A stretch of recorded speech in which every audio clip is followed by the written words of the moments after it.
Pemirsa, jumpa kembali di channel Belajar dan Berbagi. Video kali ini kita akan belajar mengenai pentingnya instruksi pemrosesan alat kesehatan reusable sehingga pengguna alat kesehatan dapat melakukan pemrosesan secara aman dan efektif, sehingga alat kesehatan yang telah digunakan dapat digunakan kembali sesuai dengan tujuan penggunaannya. Alat kesehatan reusable ini merupakan alat kesehatan yang ditunjuk dan atau dimaksudkan oleh produsennya sebagai alat yang sesuai untuk diproses dan digunakan kembali. Tetapi tentu saja bukan alat kesehatan yang dimaksudkan untuk sekali pakai atau yang single use. Alat kesehatan yang memerlukan pemrosesan supaya dapat digunakan kembali sesuai dengan tujuan penggunaannya, ini perlu dilengkapi dengan petunjuk cara pemrosesan secara terperinci untuk memastikan bahwa risiko penularan agen infeksi dapat diminimalkan. Demikian juga risiko dampak buruk terhadap alat kesehatan juga dapat diminimalkan. Pembersihan ini merupakan langkah penting untuk menjadikan alat kesehatan reusable ini tetap aman untuk digunakan kembali, dan kegagalan dalam menghilangkan kontaminan, ini misalnya saja kontaminan sisa darah, jaringan, mikroorganisme, bahan pembersih atau bahan pelumas, ini akan dapat mengganggu proses disinfeksi atau proses sterilisasi pada tahap-tahap selanjutnya. Nah, alat kesehatan setelah dibersihkan, cara inspeksi dan cara pengujian fungsi yang tidak tepat ini juga dapat menimbulkan risiko keselamatan saat digunakan. Oleh karena itu, produsen alat kesehatan juga perlu menyediakan petunjuk cara pemeriksaan dan pengujian yang harus dilakukan. Nah, untuk mengurangi risiko penularan agen infeksi sampai tingkat yang sesuai dengan tujuan penggunaan alat kesehatan, maka produsen alat kesehatan perlu untuk menetapkan metode disinfeksi yang sudah divalidasi. Demikian juga untuk proses sterilisasi, produsen perlu menetapkan metode sterilisasi yang sudah divalidasi. Untuk apa? Untuk dapat mencapai tingkat jaminan sterilitas yang ditetapkan.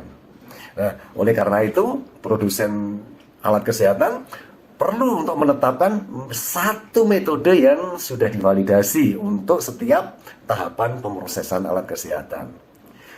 Bagaimana nih penjelasannya untuk setiap aktivitas pemrosesan tersebut sehingga pengguna alat kesehatan dapat melakukan pemrosesan secara aman dan efektif, sehingga alat kesehatan yang telah digunakan dapat digunakan kembali sesuai tujuan penggunaannya. Mau tahu penjelasannya?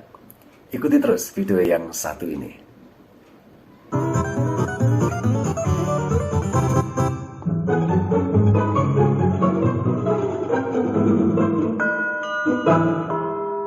Pemirsa, produsen alat kesehatan reusable ini harus melakukan validasi terhadap setiap tahapan proses yang digunakan untuk pemrosesan alat kesehatan yang telah digunakan, sehingga alat kesehatan nantinya dapat digunakan kembali sesuai dengan tujuan penggunaannya. Nah, produsen alat kesehatan ini harus mempunyai bukti objektif bahwa validasi prosedur pemrosesan telah dilakukan, dan validasi harus memperlihatkan bahwa setiap proses sudah sesuai untuk pemrosesan alat kesehatan. Nah, untuk menjelaskan bahwa setiap aktivitas pemrosesan alat kesehatan reusable yang telah digunakan sudah dilakukan pemrosesan dengan aman dan efektif, tentu saja saya menggunakan berbagai referensi, antara lain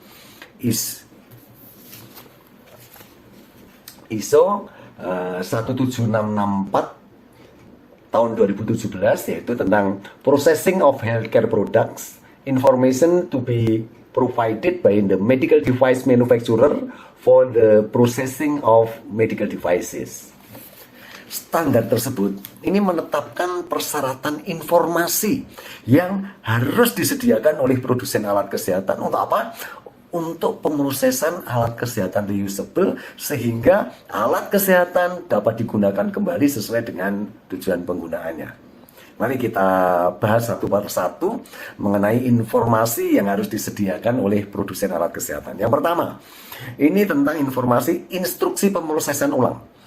produsen alat kesehatan ini perlu menetapkan setidaknya satu metode yang sudah divalidasi untuk pemrosesan ulang alat kesehatan.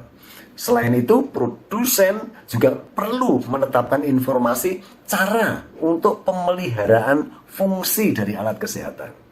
Kemudian yang kedua, ini informasi tentang limitasi dan restriksi dari pemrosesan ulang. Jadi apabila nih pemrosesan menyebabkan degradasi alat kesehatan yang akan membatasi masa pakai alat kesehatan, misalnya saja nih karena fungsionalitasnya, biokompatibilitasnya, maka produsen perlu menyediakan atau memberikan indikasi jumlah siklus pemrosesan ulang yang dapat ditoleransi, atau indikasi lain mengenai akhir dari kemampuan alat kesehatan untuk bisa memenuhi tujuan penggunaan yang aman.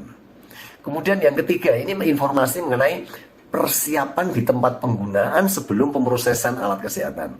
Jadi produsen alat kesehatan ini harus menentukan persyaratan untuk persiapan di tempat penggunaan. Untuk apa? Untuk menjamin bahwa pemrosesan ulang alat kesehatan akan memuaskan. Informasi apa nih misalnya?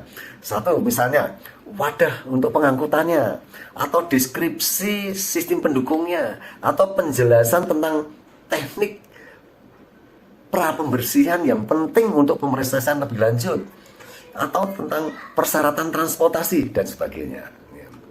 Kemudian yang keempat, ini mengenai informasi tentang persiapan sebelum pembersihan. Jadi produsen alat kesehatan itu perlu menentukan prasyarat untuk menyiapkan alat kesehatan sebelum pembersihan. Misalnya syarat cappingnya atau penutupnya, syarat portnya atau pembukaannya, cara untuk disassembly alat kesehatan atau membongkar alat kesehatan, cara menguji kebocoran alat kesehatan, kemudian juga misalnya teknik untuk perendaman atau teknik untuk penyikatan dan sebagainya. Kemudian yang kelima, ini informasi tentang cleaning atau pembersihan. Jadi produsen alat kesehatan perlu untuk menentukan metode pembersihan manual yang sudah divalidasi. Dan selain itu, produsen juga perlu menetapkan setidaknya satu metode otomatis yang sudah divalidasi dengan menggunakan misalnya mesin cuci disinfeksi atau washer disinfektor. Apa saja nih informasi yang perlu disediakan oleh produsen? Misalnya identifikasi dan konsentrasi bahan kimia yang diperlukan untuk pembersihan. Kemudian juga identifikasi tentang kualitas dari air yang akan digunakan untuk proses pembersihan. Bisa juga tentang batasan jumlah residu bahan kimia yang tersisa yang diperbolehkan pada alat kesehatan. Kemudian bisa juga tentang suhu proses yang akan digunakan dan sebagainya. Kemudian yang keenam, ini tentang informasi disinfeksi. Produsen alat kesehatan ini perlu menetapkan metode disinfeksi non otomatis atau manual yang sudah divalidasi. Dan selain itu, produsen juga perlu menetapkan setidaknya satu metode otomatis yang sudah divalidasi, yaitu yang dengan menggunakan mesin cuci disinfeksi. Informasi apa nih yang perlu ditetapkan oleh produsen? Misalnya nih, deskripsi tentang perlengkapan yang diperlukan untuk proses disinfeksi. Kemudian lama waktu kontak antara alat kesehatan dengan disinfektannya. Kemudian juga identifikasi dan konsentrasi bahan kimia yang diperlukan untuk proses disinfeksi. Kemudian informasi tentang identifikasi kualitas air yang diperlukan untuk proses disinfeksi. Kemudian juga bisa juga tentang suhu proses yang akan digunakan dan sebagainya. Kemudian yang ketujuh, informasi tentang pengeringan. Jika pengeringan ini diperlukan, maka produsen alat kesehatan itu perlu untuk menetapkan metode pengeringan yang sudah divalidasi. Dan instruksi pengeringan ini antara lain meliputi misalnya informasi tentang perlengkapan yang diperlukan untuk proses pengeringan. Kemudian juga informasi mengenai suhu maksimum, mungkin waktu maksimum dari paparan terhadap alat kesehatan. Kemudian juga bisa informasi tentang spesifikasi bahan pengering yang akan digunakan dan sebagainya. Kemudian yang kedelapan tentang inspeksi, pemeliharaan, dan pengujian. Ya, pada setiap tahap pemrosesan, produsen itu perlu untuk menyatakan atau menetapkan metode yang diperlukan untuk memastikan kebersihan dan kinerja alat kesehatan. Dan selain itu, produsen juga perlu untuk menetapkan tindakan pemeliharaan yang diperlukan selama pemrosesan. Untuk apa? Untuk menjamin kinerja dan keamanan alat kesehatan.